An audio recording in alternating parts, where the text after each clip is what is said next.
73 years carrying this family on my shoulders. 73 years giving it my all. And this is how they repay me. Mom, you stay at the farm. Someone has to look after the garden. David told me this morning, with that fake smile he inherited from his wife. Amber was standing there, in her new red dress, looking at me as if I were just another employee. And her mother, Catherine, with those expensive sunglasses, checking her phone as if I didn't exist. It's only for a week, Mrs. Margaret. You understand, she murmured without looking up. Only for a week. As if planting and watering were a game. As if these 73 years had been for nothing. I watched them get into the car, their suitcases filled with clothes I had washed and ironed, the towels I had folded, the shoes I had cleaned. They left for the coast to spend the money this land produces. While I stay here, under this burning sun, with my hands in the soil they believe belongs to them.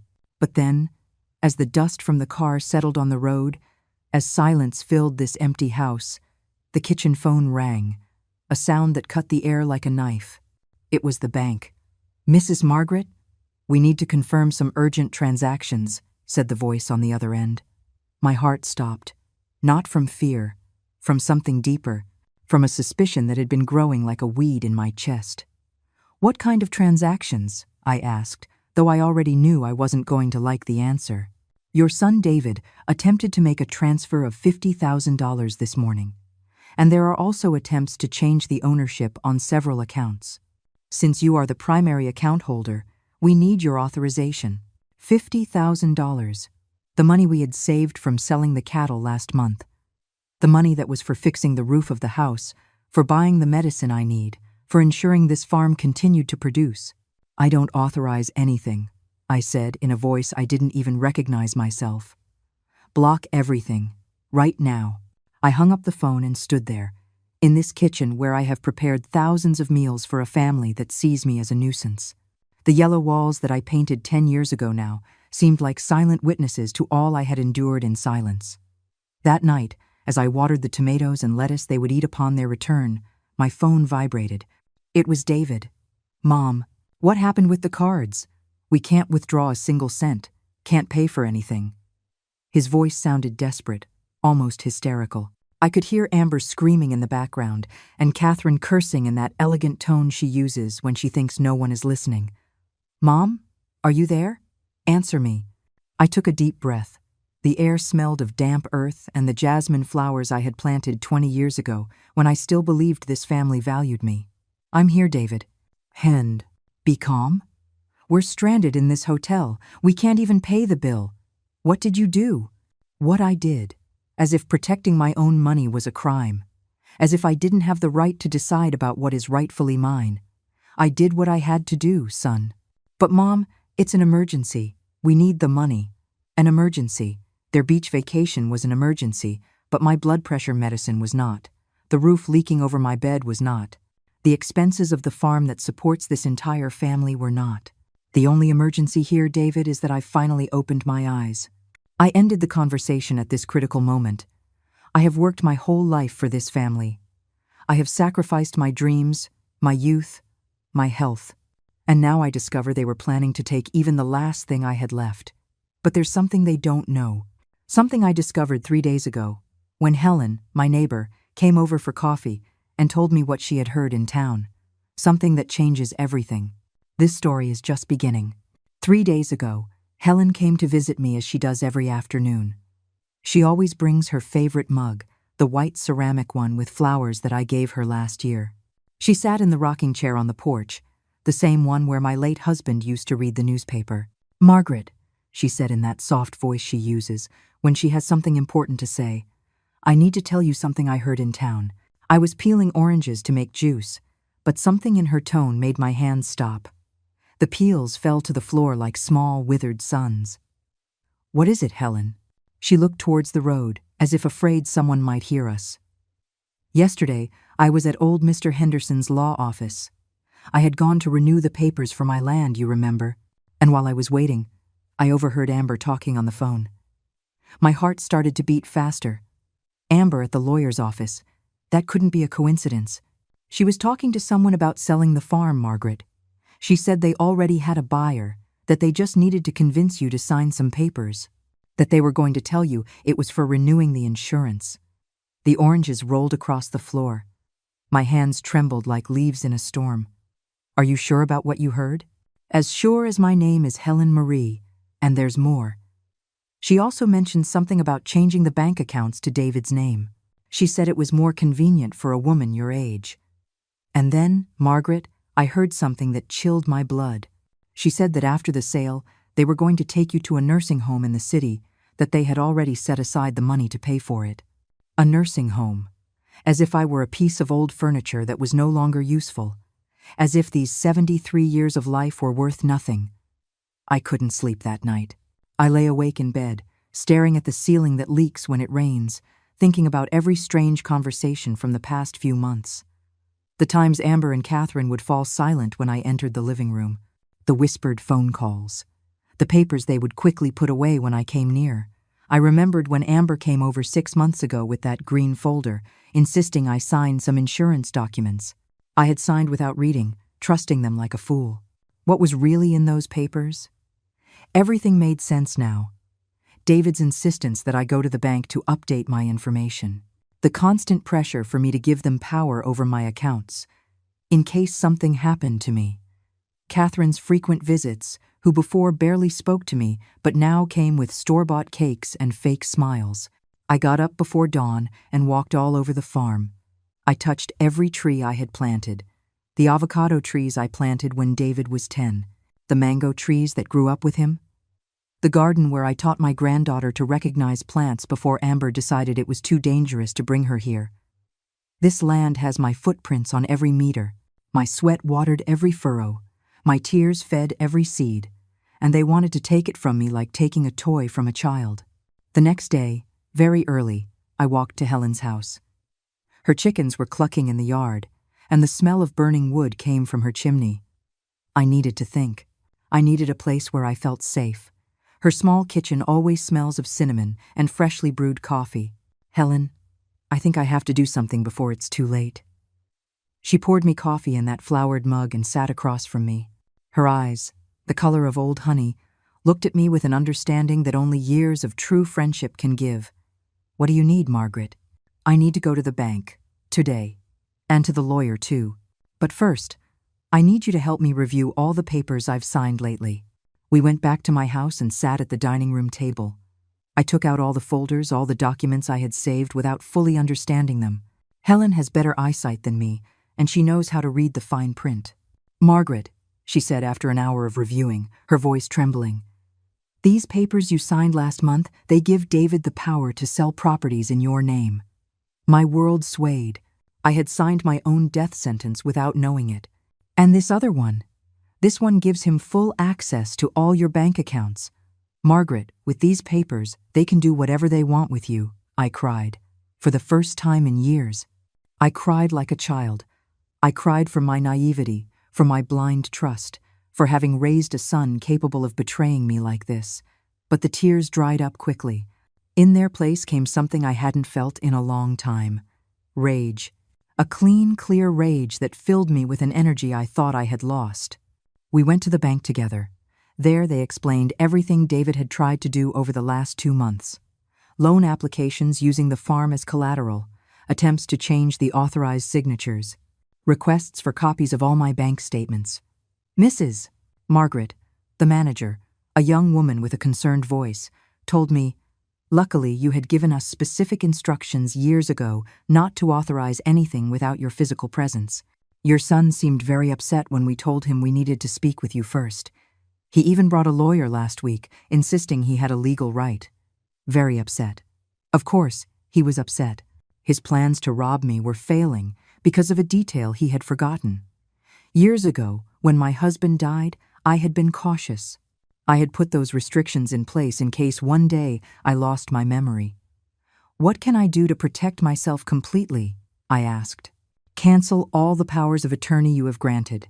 Change all your passwords, establish new restrictions. And if you want my advice, Mrs. Margaret, do it today. Then we went to the lawyer, Mr. Davies, an older man, the kind who inspires confidence the moment you see him. His office is full of books and smells of old wood and wisdom.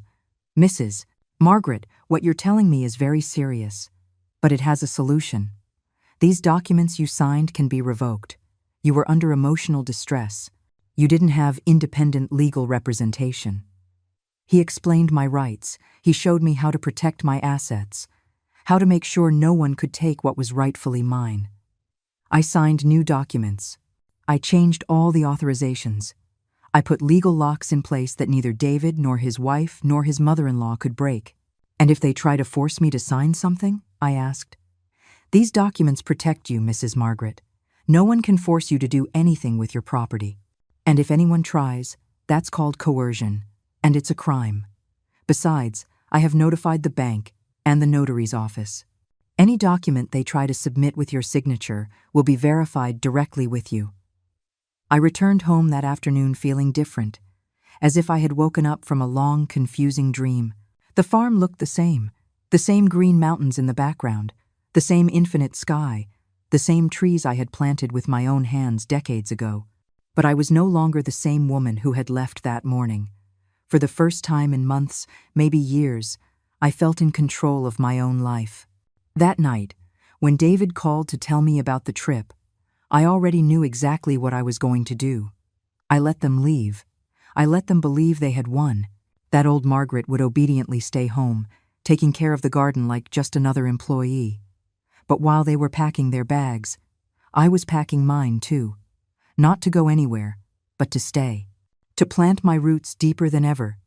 And when the bank phone rang the next day, I was ready. The storm was just beginning, but for the first time in a long time, I had the umbrella. David's call woke me up on the second day. His voice sounded different, higher pitched, with that tone he used as a child when he knew he'd done something wrong. Mom, there's a problem. The cards aren't working. None of them. I sat up in bed slowly, feeling the morning sun stream through the window overlooking the yard. The chickens were already clucking, asking for their food. Life was going on as normal while theirs was falling apart 200 miles away. What kind of problem, David? We can't pay for anything. Not the hotel, not the food, not the gas. It's like all the accounts are frozen. I heard Amber screaming in the background. Her voice was distorted over the phone, but I managed to make out a few words. Useless. Your mother. Fix this. Mom, I need you to go to the bank, right now. It must be a system error. A system error, as if I were that naive. It's not an error, David. Silence. A long silence filled with the sound of the waves I could hear in the background. They were at the beach, under expensive umbrellas, while I was supposed to be sweating in the garden. What do you mean it's not an error? I mean, I canceled all the cards. I froze all the joint accounts. I revoked all the authorizations you had. Another silence. This one heavier than the last. Mom, you can't do that. We depend on that money. We, as if we were partners. As if they had worked a single day on this farm to earn that money. And whose money do you think that is, David? It's family money. You can't just leave us stranded here. Family. That word they had been using to manipulate me for months. Family when they needed money. Family when they wanted me to sign papers. But not family when they were planning to sell my house and lock me in a nursing home. David, come home. All of you. Right now. We can't come. We don't have money for gas. Then walk or borrow or do whatever you have to do. But come home. I hung up before he could answer. My hands didn't tremble this time. I felt strangely calm, like when the shock wears off after an accident and you realize you're still alive. That morning, I worked in the garden like never before. I planted new seeds of cilantro and parsley. I watered the tomatoes that were beginning to ripen. I pulled the weeds that were growing between the lettuce. Every movement was an affirmation. This land is mine. These plants are mine. This life is mine. Helen arrived around noon, as always. But this time she didn't bring her flowered mug. She brought a bag full of freshly made pastries and a bottle of bourbon. To celebrate, she said with a smile that crinkled her whole face. Celebrate what? That you finally got your nerve back, Margaret. We sat on the porch, eating pastries and taking small sips of the bourbon that burned my throat in the best way. The midday sun fell on us like a blessing. Do Do you think I did the right thing, Helen?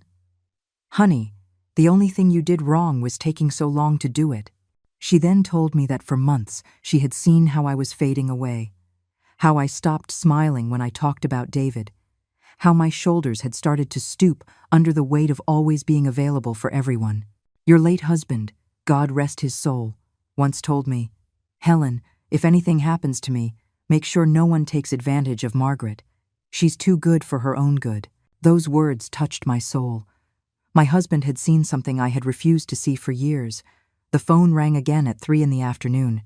This time it was Amber. Mother-in-law, we need to talk. Her voice had lost all its usual fake sweetness. Now it sounded sharp, desperate. Speak. What's going on? Why did you do that with the accounts? What do you think, Amber? I don't know. That's why I'm asking. We're stranded here. I got up from the porch and walked into the kitchen. I needed to be moving for this conversation. You know what, Amber? I think you do know. I think you know exactly why I did what I did. I don't know what you're talking about. Don't you? You don't know anything about a conversation at Mr. Henderson's law office? You don't know anything about papers to sell the farm? You don't know anything about plans to take me to a nursing home? Total silence. I couldn't even hear the waves in the background anymore. Mother-in-law? Don't call me mother-in-law.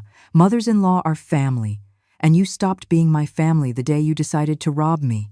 It wasn't robbery. It was for your own good. A woman your age can't manage such a large property on her own. There it was, the truth, finally. A woman my age. As if 73 were a disease. As if experience were a disability. And who decided that? You? Your mother? My own son? We were all worried about you. Lies. You were worried about the money. About the property. About what you could get if I disappeared from the picture. I heard her pass the phone to someone else. It was Catherine. Margaret, let's be reasonable. You can't stay alone on that farm forever. You need help. You need care. Catherine's voice was condescending, as if she were explaining something to a foolish child. You know what I need, Catherine? I need you and your daughter to stay away from my family. I need you to stop manipulating my son. And I need you to understand that this farm will be mine until the day I die. You're making a terrible mistake. Without us, you can't handle the business. You don't understand banks, or taxes, or anything. There it was again. The same old song. The poor old woman who doesn't understand anything. The same woman who had managed this farm for 40 years. Who had raised cattle. Who had negotiated with buyers. Who had paid taxes and managed employees long before Amber even knew how to write her name. You know what, Catherine? You're right about one thing. I did make a terrible mistake, but it wasn't today. It was 6 months ago when I trusted you. I hung up for the second time that day. This time I trembled a little, not from fear, but from a strange energy that was coursing through my body, as if I had been asleep for years and was finally waking up completely. Helen was still on the porch, rocking gently and looking at the mountains. Everything okay? She asked, without turning to look at me. Everything's perfect. That night, I had dinner alone for the first time in months without feeling lonely. I made myself some scrambled eggs with tomatoes and onions from my own garden. The silence of the house didn't weigh on me. It embraced me. After dinner, I went out to the yard and looked at the stars. It had been years since I had seen them so clearly. Maybe because it had been years since I had taken the time to look up. They would be back tomorrow.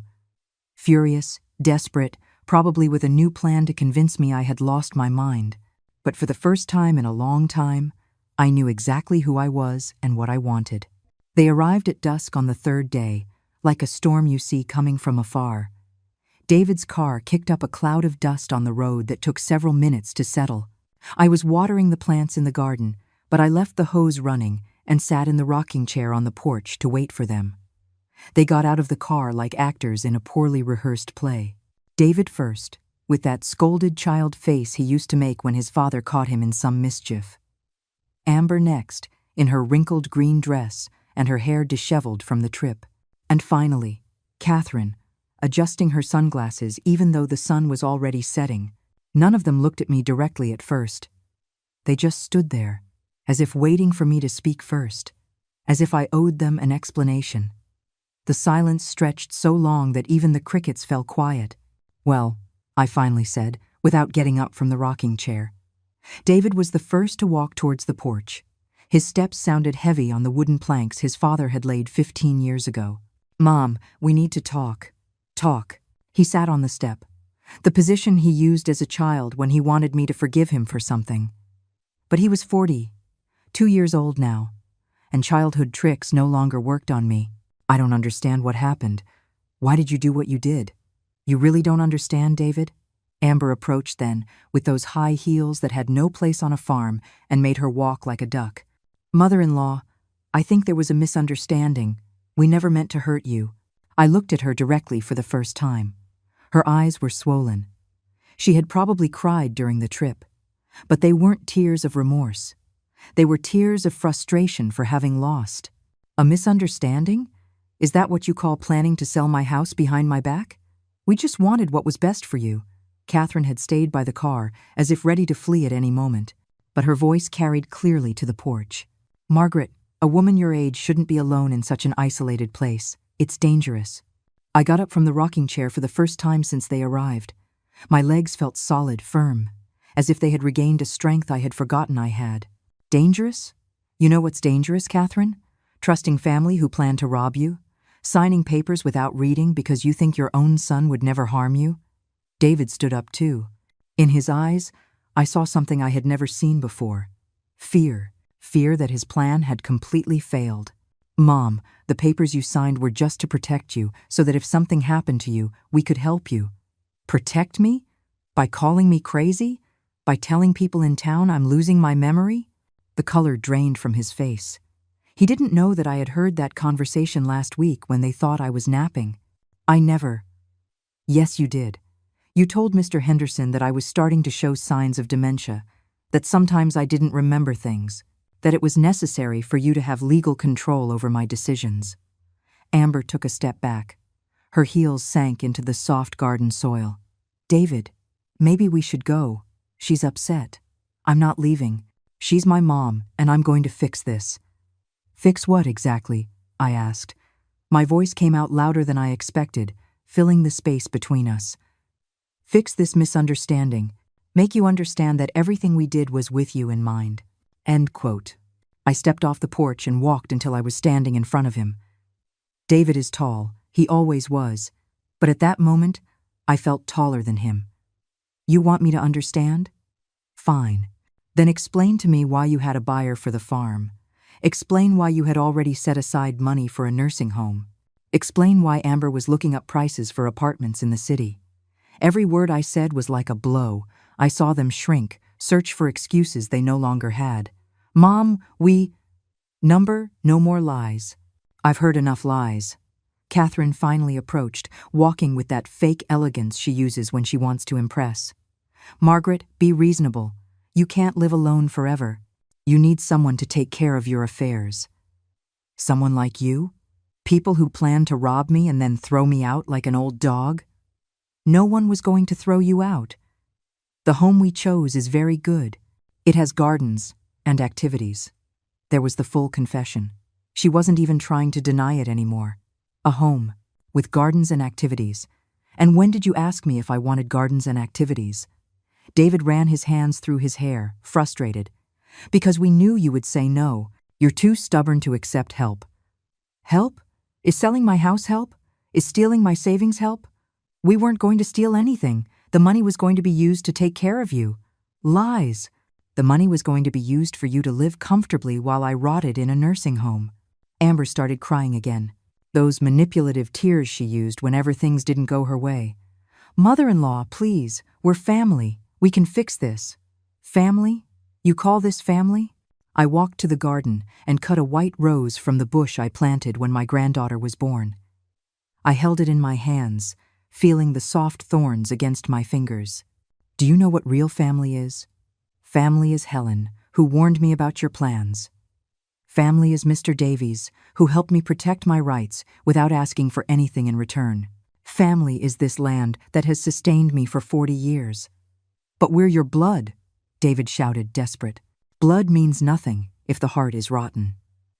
Catherine stepped forward then, with that fake smile she reserved for special occasions. Margaret, let's be practical. You need us more than you think. Who's going to take care of you when you get sick? Who's going to manage the farm business? I will take care of myself, as I have for 73 years. And as for the farm business, I have some news for you. I went back to the porch and took from my purse the papers I had signed that morning with Mr. Davies. Yesterday, I signed a new will. Everything I have will go to a foundation that helps abused women. Not a single cent, not an inch of land will be for you. The silence that followed was different from all the others.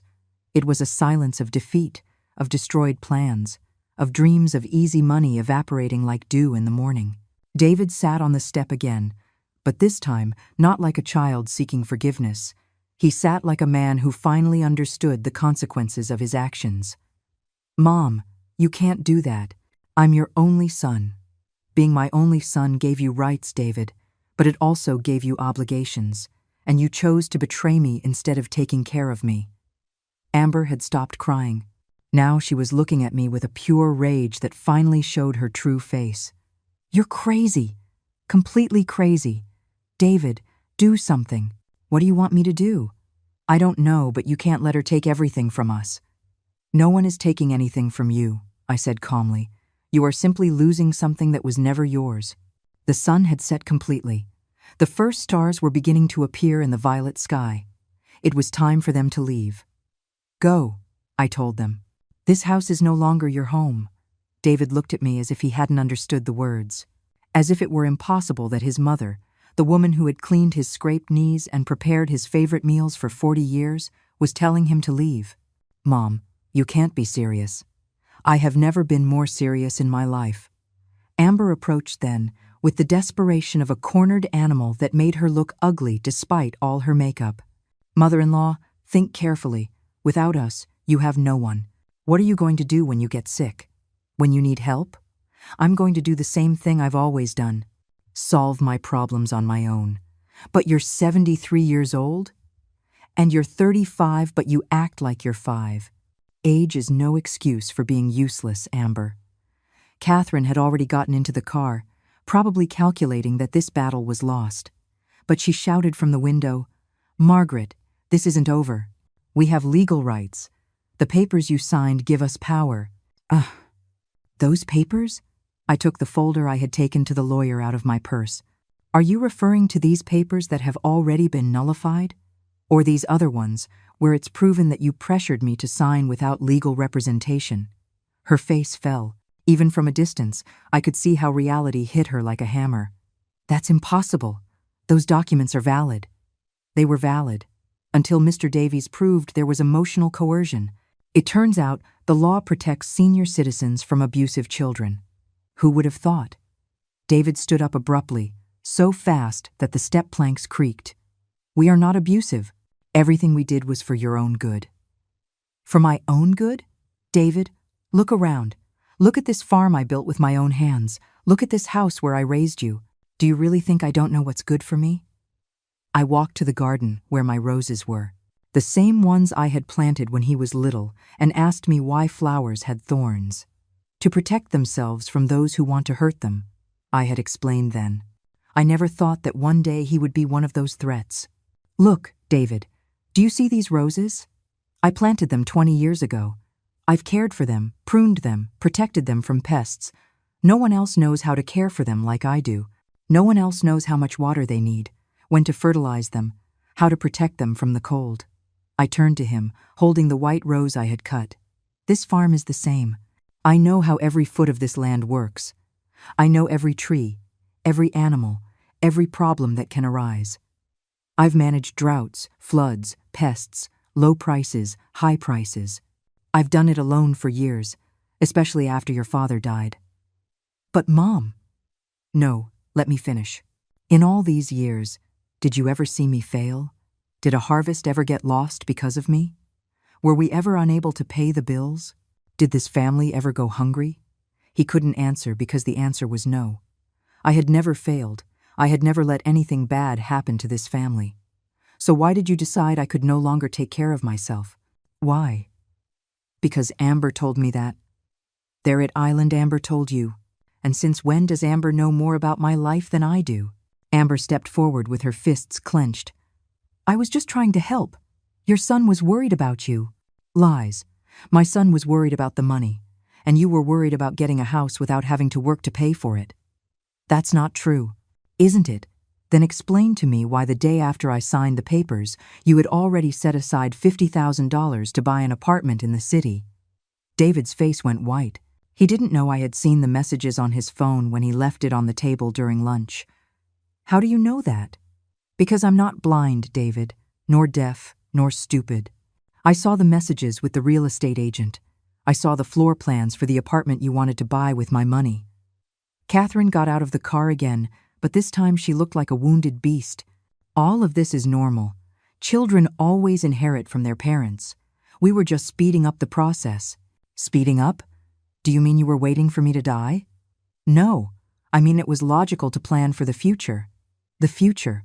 My future. Without asking me what I wanted for my future. I walked to the fence that divides my property from Helen's. In the distance, I could see the light from her kitchen. She was probably making dinner, unaware that the war that would define the rest of my life was unfolding here. Do you know what my future was in your plans? 3 meals a day in a communal dining room, a single bed in a room I would share with a stranger, scheduled activities as if I were a 5-year-old child, visits once a month if you had time. The home we chose was very good, Amber protested. Did you visit it? Well, we saw the pictures online. The pictures online? You were going to lock up your husband's mother in a place you didn't even know in person. David approached then, with that lost child face that broke my heart despite everything. Mom, forgive me. I know we messed up, but we can fix this. We can start over. For a moment, just a moment, I was tempted to forgive, to hug him like when he was little and had nightmares, to tell him everything was going to be okay. But then I remembered the conversation I had overheard 3 nights ago when they thought I was asleep. David telling Amber, "It won't be long now. When she's in the home, we can do whatever we want with the farm." Start over? As if nothing happened? Yes, exactly. We can forget all this. David, look me in the eyes. He did. In those eyes, I saw the boy he had been, but also the man he had become, a man capable of betraying his own mother for money. I can't forget, and even if I could, I don't want to. Why? Because what you did taught me something important, that family is not just blood. Family is respect, it is affection, it is protection. You took all 3 things from me. Amber started walking towards the car, dragging her feet on the ground. David, let's go. She's not going to change her mind. I'm not leaving, she's my mom. Your mom has already made her decision, and we can't stay here like beggars. David looked at me one last time. In his eyes was something I had never seen before, the understanding that he had lost something forever, not just the inheritance, not just the money. He had lost his mother. Is there really no way to fix this? There was a way, David. It was called not betraying me.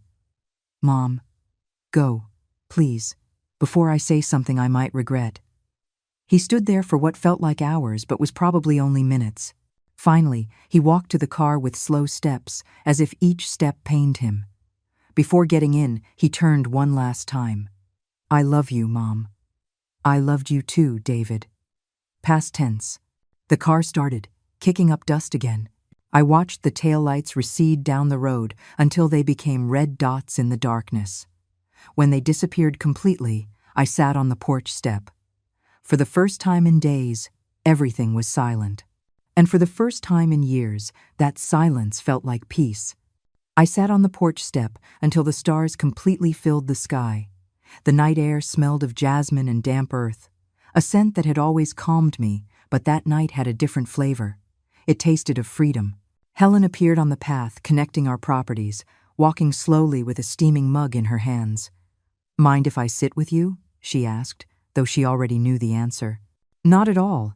In fact, I need the company. She settled on the step next to me and handed me the mug. Hot chocolate with cinnamon. Exactly what my soul needed at that moment. I saw them leave, she said after a while. Everything okay? Everything's perfect. We sat in silence, sharing the chocolate. Helen has that wisdom of knowing when to talk and when to simply be present. You know what's the strangest thing? I finally said. I thought I would feel sad. I thought I would cry, that I would regret it. And you don't feel that way? Number, I feel free, as if a weight I didn't know I was carrying has been lifted from my shoulders. Helen nodded slowly.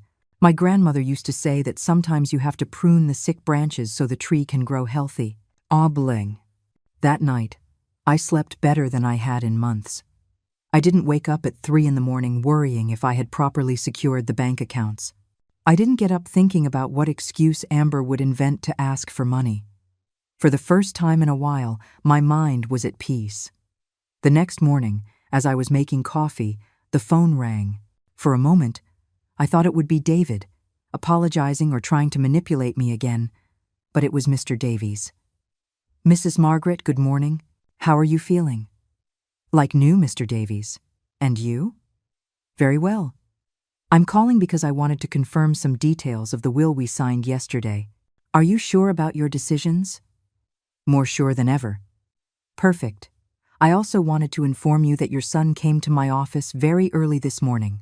He wanted to know if there was any way to contest the changes you made. I wasn't surprised. David had always been persistent when he wanted something. And what did you tell him? I explained that the documents are perfectly legal and that you are in full possession of your mental faculties.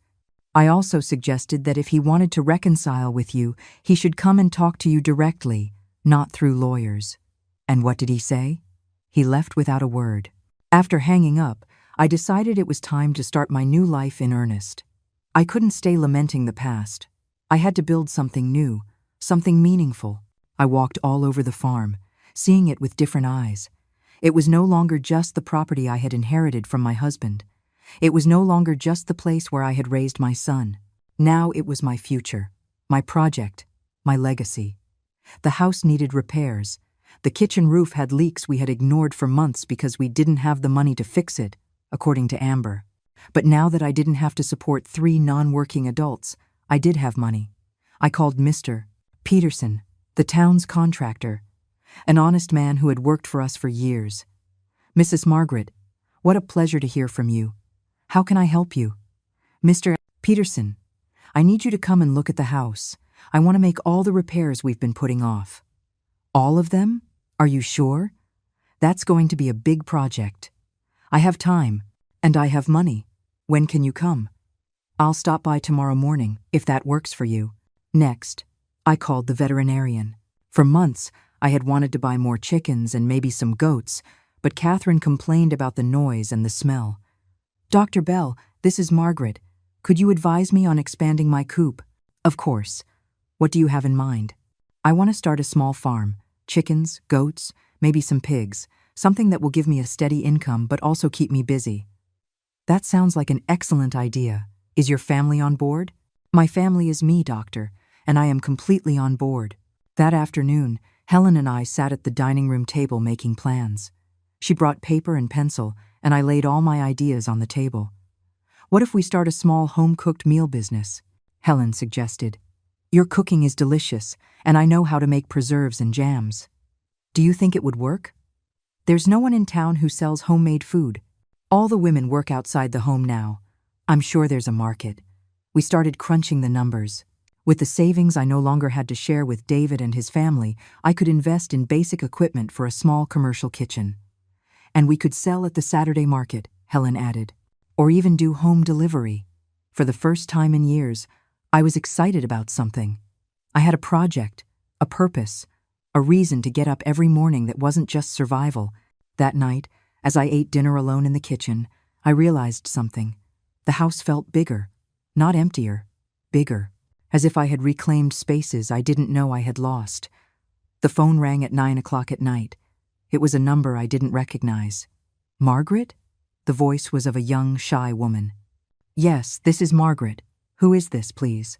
It's the wife of Jeremy, your neighbor, Mrs. Thompson's son. She gave me your number.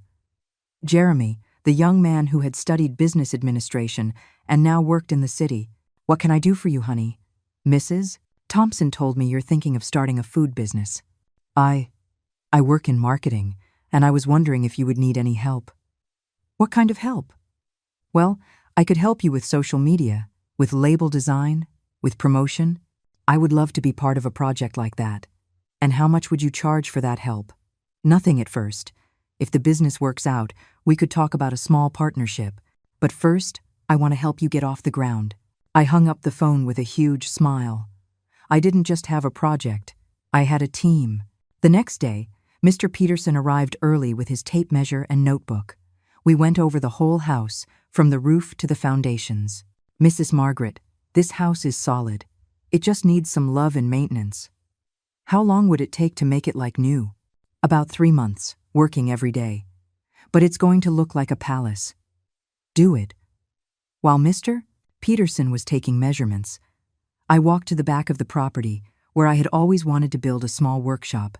My late husband had dreamed of having his carpentry shop there, but we never found the time or the money. Now I had both. I took out my phone and dialed the number of the construction company. Good morning. I need a quote for a new construction. What type of construction? A carpentry workshop. And next to it, a small commercial kitchen. When do you need it by? I'm in no hurry, but I want it to be perfect. For the first time in 73 years, I was building something just for me, without having to ask for permission, without having to justify expenses, without having to listen to complaints about the noise or the mess. It was my money, my land, my decision, and it felt glorious. 6 months passed before I heard from David again. 6 months in which my life changed completely, as if I had emerged from a chrysalis and could finally fly. The house turned out beautiful. Mr. Peterson hadn't exaggerated when he said it would look like a palace. New roofs, restored floors, walls painted a soft yellow that made the whole house feel full of sun. The commercial kitchen worked perfectly, and the carpentry workshop was exactly as my husband would have dreamed. Helen and I had turned our home-cooked meal project into a small empire. We sold pies on Tuesdays, pastries on Thursdays, and preserves every day. On weekends, the town market was filled with people who came specifically to buy our products. Mrs. Margaret, Mr. Henderson, the notary, would tell me every time he passed by our stall, "You've aged backwards 10 years." And it was true. I felt stronger, clearer, more alive than I had in a long time. I worked from 5 in the morning until 7 at night. But it was work that filled me with satisfaction instead of draining me. Jeremy's wife, whose name was Ashley, had been a blessing. She created a social media page that had thousands of followers. She named it Grandma Margaret's Kitchen, and although I protested because I wasn't anyone's grandmother, the name stuck. We had hired 3 young women from the town to help us. Young women who needed work and were quick learners. The house, which had been so quiet for years, was now filled with laughter and conversation from early in the morning. We had also started a small program to help women in difficult situations, women who, like me, had been manipulated or mistreated by their families. We taught them skills, gave them temporary work, and helped them get legal advice. "It's as if this house had been waiting all this time for you to wake it up," Ashley told me one afternoon. She was right. The house had been sleeping, waiting for me to have the courage to live my own life. It was a Tuesday afternoon when David arrived.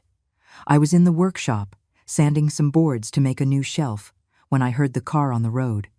But this time he didn't arrive with anger or desperation. He came alone, walking slowly, like someone who comes to apologize. I saw him from the workshop window. He had lost weight. His clothes looked less cared for, and he had a several-day-old beard that made him look older. He stood in the yard, looking at all the changes, as if he couldn't believe it was the same house. I came out of the workshop, wiping my hands on my apron. I didn't run to him, but I didn't hide either. "Hi, Mom." "Hello, David." We stood there, separated by a few feet that felt like miles. "The house looks different. It's alive again."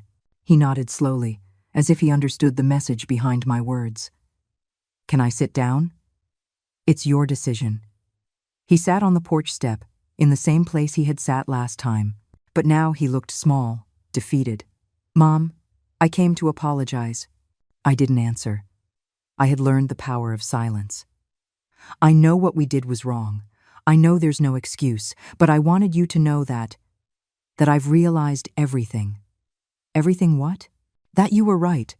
That Amber manipulated me. That I lost the most important person in my life because of greed. And Amber? She left. 3 months ago. She took everything she could and left with a man she met in the city. I didn't feel satisfaction hearing that. I didn't feel pity either. It was simply information. And Catherine is in a nursing home. Her own son committed her when she ran out of money. The irony was perfect, but I said nothing. Mom, I know I don't deserve forgiveness. I know it's probably too late. But I wanted you to know that I've learned. That by losing you, I realized what really matters in life. I sat in the rocking chair but kept my distance. What do you want, David? Nothing. I'm not here to ask for anything. I'm just here to tell you that I love you, that I've always loved you, even if my actions said otherwise. And what have you been doing these months? Working. I work in construction now. It's hard, but it's honest. I sleep in a rented room, eat at cheap diners. I'm trying to understand how I became so stupid.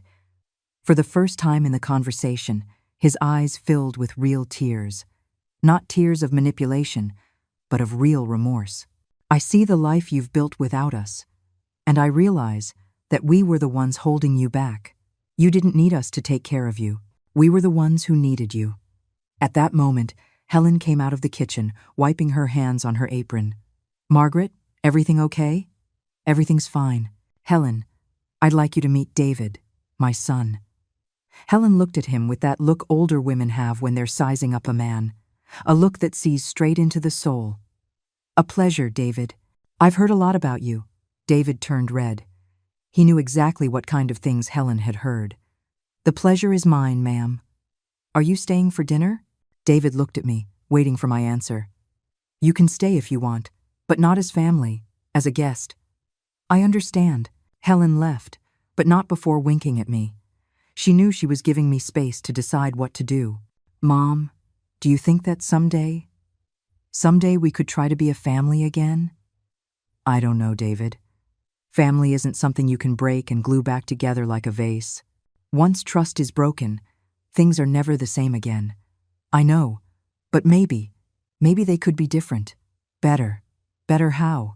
More honest, more respectful, more real. I looked at him for a long time. In his eyes, I no longer saw the manipulative man who had tried to rob me.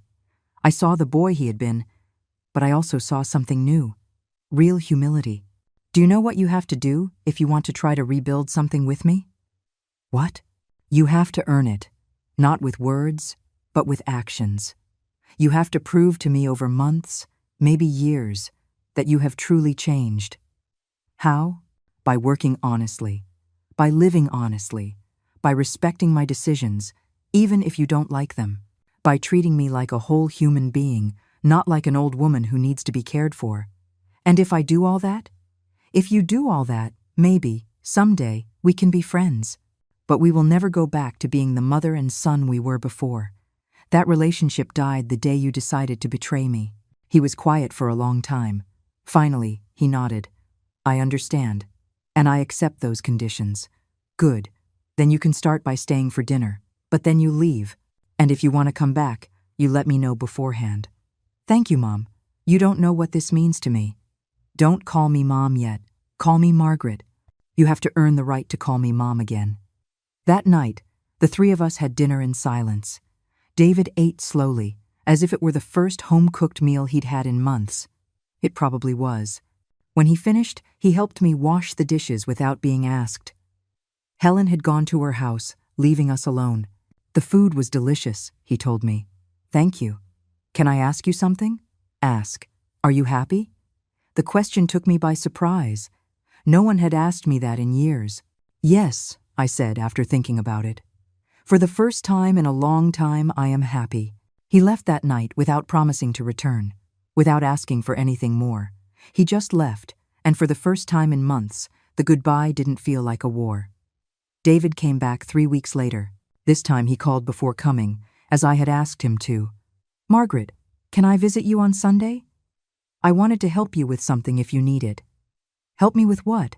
With whatever. I know you have the food business. Maybe you need someone to carry heavy things, or fix something. The offer surprised me. For years, David had avoided any physical work on the farm. He always had an excuse. His back hurt. He had important things to do. That kind of work was for employees. Come on Sunday at 8 in the morning. There are a few things I need fixed. He arrived on time, dressed in work clothes and old boots. He looked different, thinner but also stronger, as if the physical labor had hardened him in a good way. What do you need me to do? The goat pen needs repairing. Some of the boards are loose. He worked for 4 hours without complaining. I watched him from the kitchen window while I prepared dough for pastries. He moved differently, with more care, with more respect for the tools and materials. He was not the same man who once considered this type of work beneath him. At noon, I brought him a glass of cold water and a plate of food. "Thank you," he said, and sat down to eat on the ground, leaning against a tree. "Why are you doing this, David? Fixing the pen?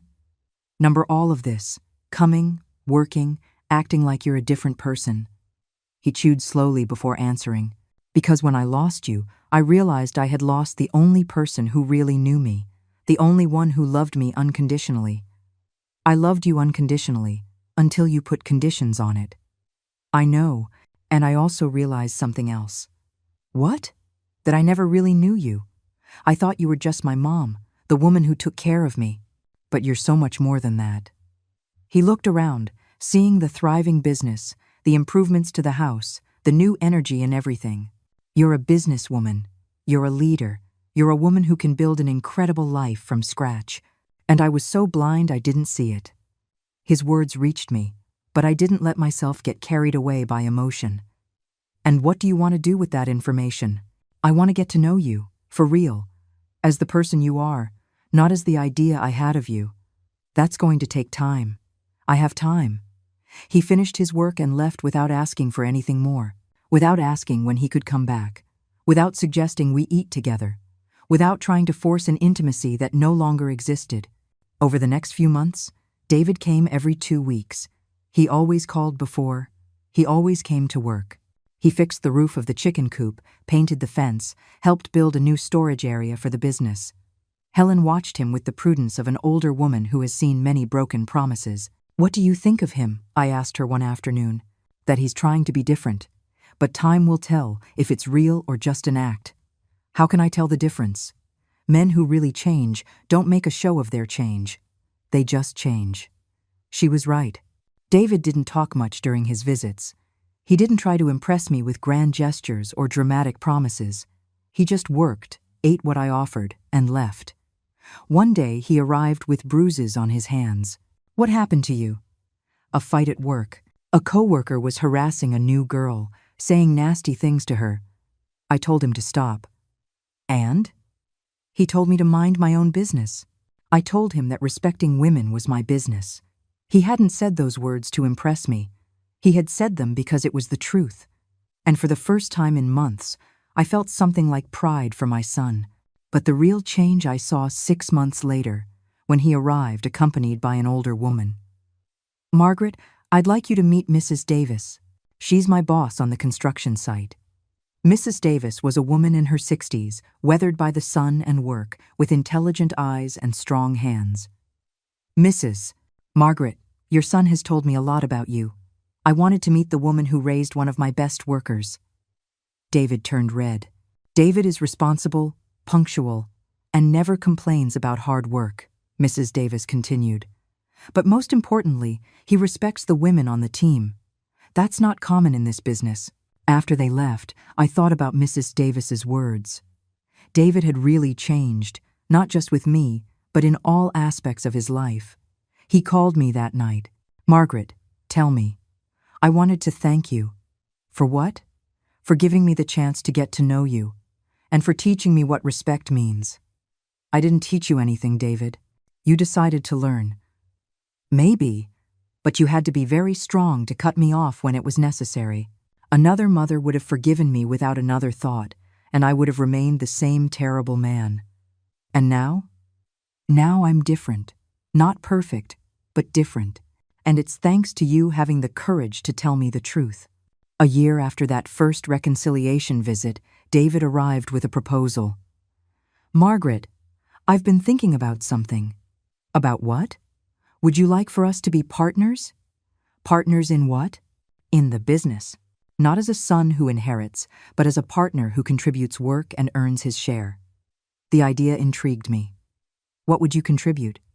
Physical labor, deliveries, building a larger kitchen if you decide to expand, and something more important, respect for your leadership. And what would you want in return? A fair salary, a share of the profits if the business grows, and maybe, someday, if I earn it, for you to call me your son again. I looked at him for a long time. In his face, I no longer saw the manipulative man who had tried to rob me. I saw someone who had paid the price for his mistakes and had decided to build something better. And what if things go wrong? If we fight again? Then we part ways as partners who didn't work out, but not as enemies. And if it works? If it works, we build something together, something we can both be proud of. It was a risky proposal, but it was also an honest one. Give me time to think about it. All the time you need. That night, I spoke with Helen. What do you think? I think he's not the same man who betrayed you, but I also think you're not the same woman who let herself be betrayed. Do you think I should try?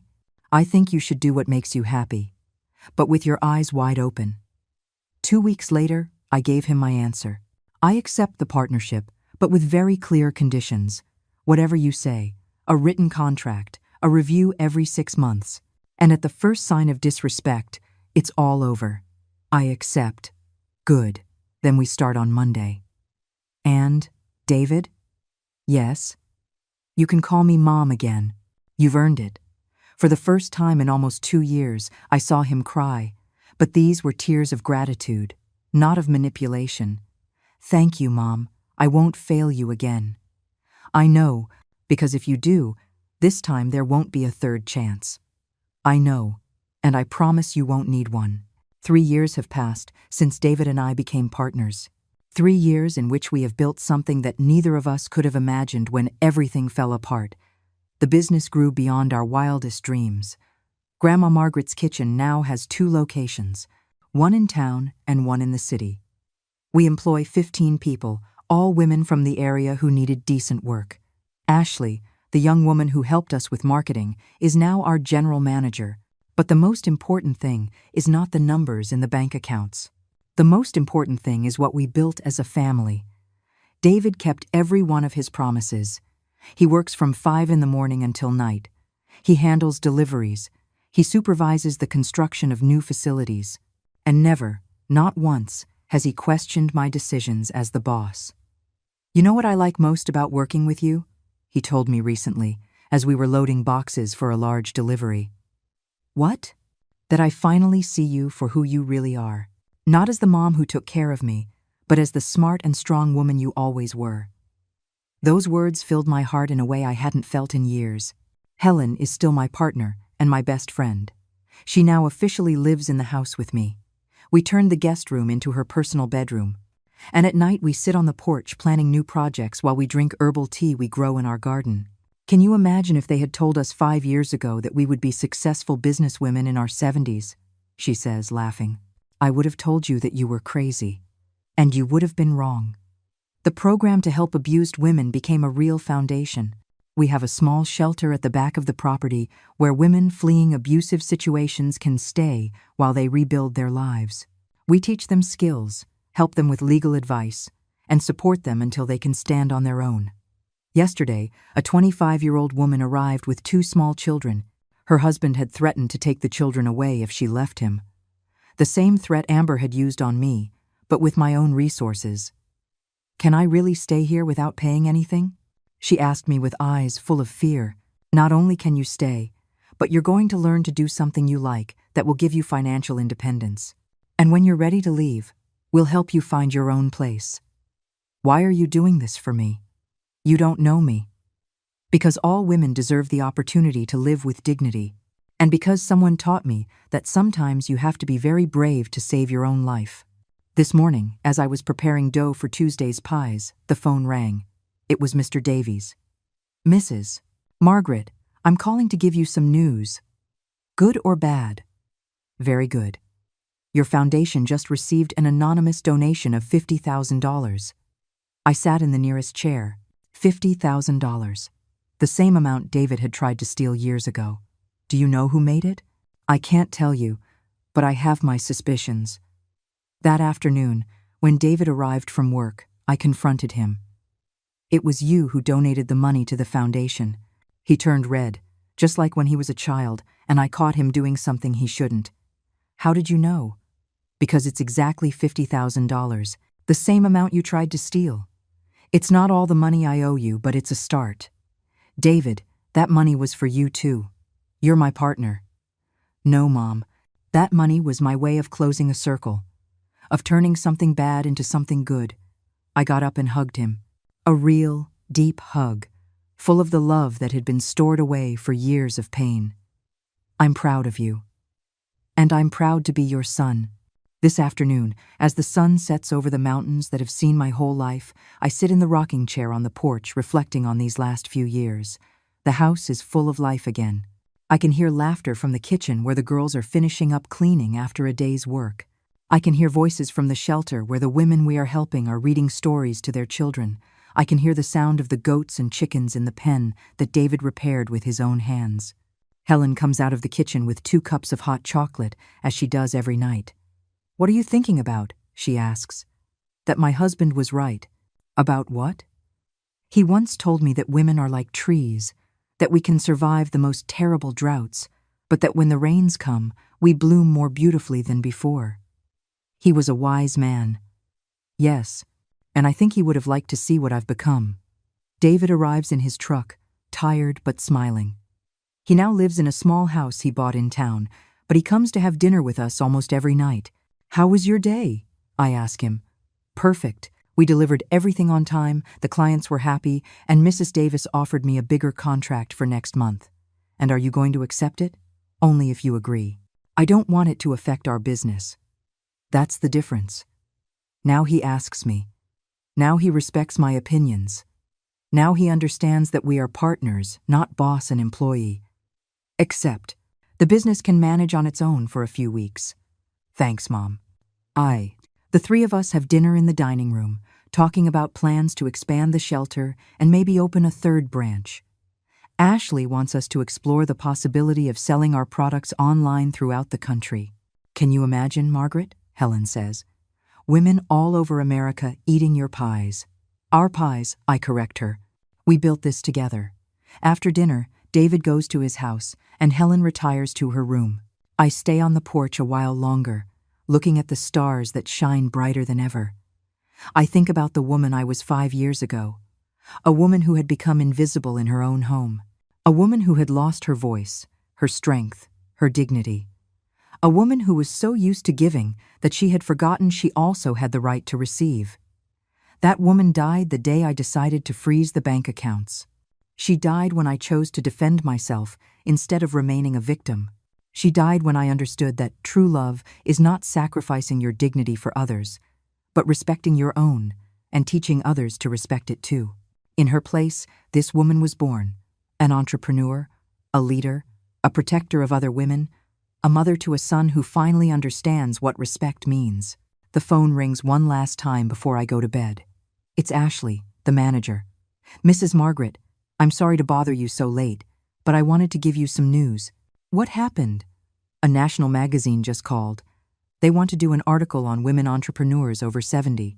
You are their first choice. An article about me. About you and about everything you've built. They say your story is inspiring for thousands of women who feel trapped in their own lives. After hanging up, I walk to the garden where my roses are. The same ones I planted 20 years ago to teach David about the thorns that protect beauty. I cut a white rose, the same variety I cut the night he left. But this time I don't cut it with pain. I cut it with gratitude. Gratitude for having had the courage to say enough. Gratitude for having found the strength to build a new life. Gratitude for having learned that it is never too late to bloom. I look up at the starry sky and whisper the words my husband told me in our last year together. A legacy is not a monument, Margaret. It is a map you leave for others to find their own way.